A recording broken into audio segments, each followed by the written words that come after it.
We're gonna go over strength training for quarterbacks, and we're gonna start right now.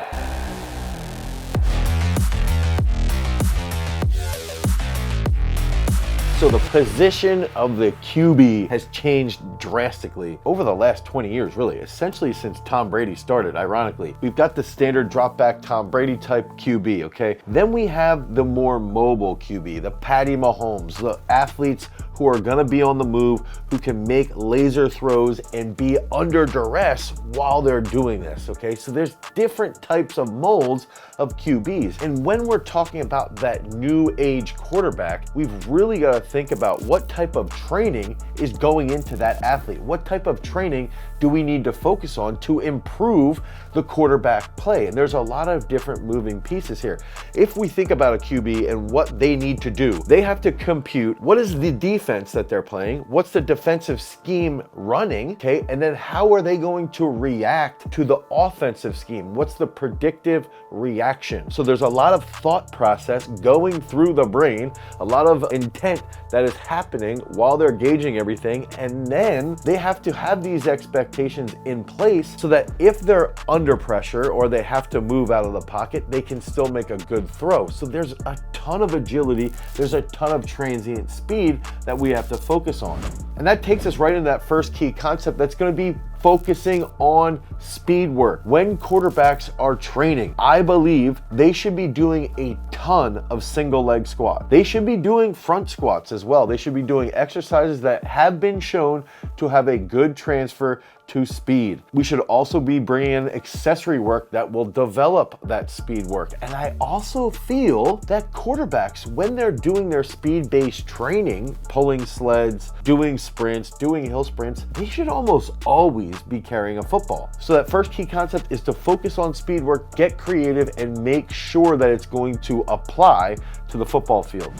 That second key concept is going to be based around dynamic trunk control. We have to understand dynamic trunk control. So think of a tennis player, and I think that this might be a decent example when we're, looking through the lens of Patrick Mahomes, right? If we can think of a tennis player, they are holding a racket and they're cutting side to side. Their trunk is stable while they're moving laterally at very high speeds, and their trunk has to be stable so that they can control their racket to put the ball where they want to score on their opposition. That's dynamic trunk control. Similar, think about Barry Sanders. Barry Sanders cutting, his trunk was almost never moving. His hips and his knees and his ankles were moving, but he held dynamic trunk control. He had tremendous dynamic trunk control. That leads to quieting the noise. Now we can think about Patrick Mahomes. He's out rolling out, he's under pressure. He can throw cross body because he's stable in his trunk.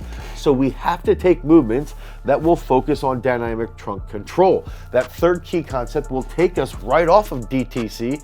This is shoulder stability. For athletes to be able to have trunk control, throw across body, hit someone on the dot, they also have to have a strong shoulder girdle. So that means we need to be doing upper back work, thoracic mobility work. We've got to improve our dumbbell external rotation strength. We've actually got to push that strength a little bit, and that's going to lead to a more stable shoulder girdle, which in turn will lead to better structural integrity and ideally less injuries. That's a key concept here too. So dynamic trunk control sort of piggybacks off of speed work. Shoulder stability sort of piggybacks off of that dynamic trunk control. And then finally, we have to just focus on brute strength work. A lot of QBs don't want to do this, but you're still going to be dealing with opposition coming into your face. I'm not saying that quarterbacks have to be as strong as running backs or as strong as defensive linemen, but they still should be doing, like I mentioned when we're talking about speed work, they still should be doing single leg squats, front squats, zombie squats to help with that dynamic trunk control and to improve speed. They should be doing a lot of rowing work to strengthen the upper back, to strengthen their lats, to even improve their traps so that they can handle hits and minimize their rate of concussions. And I even recommend doing power cleans, doing power snatches, things like this that will improve dynamic trunk control. It'll improve their technical coordination and it will enhance their overall strength. And when that enhances their strength, they can hit better positions on the run. And when they're under pressure, they can make better decisions. Think about coming to the line as a quarterback. If I second guess my physical capability, I'm very likely going to make worse decisions. My decision-making process will be poor. If I come to the line and I'm about to take the snap, or I'm in the shotgun and I'm reading the defense and I see that pressure is going to be coming, if I have confidence in my physical ability to avoid that pressure, I will make better throws and accomplish our goal of scoring TDs. So we've got to do that strength work. We've got to focus on speed. We've got to focus on our shoulder stability and dynamic trunk control.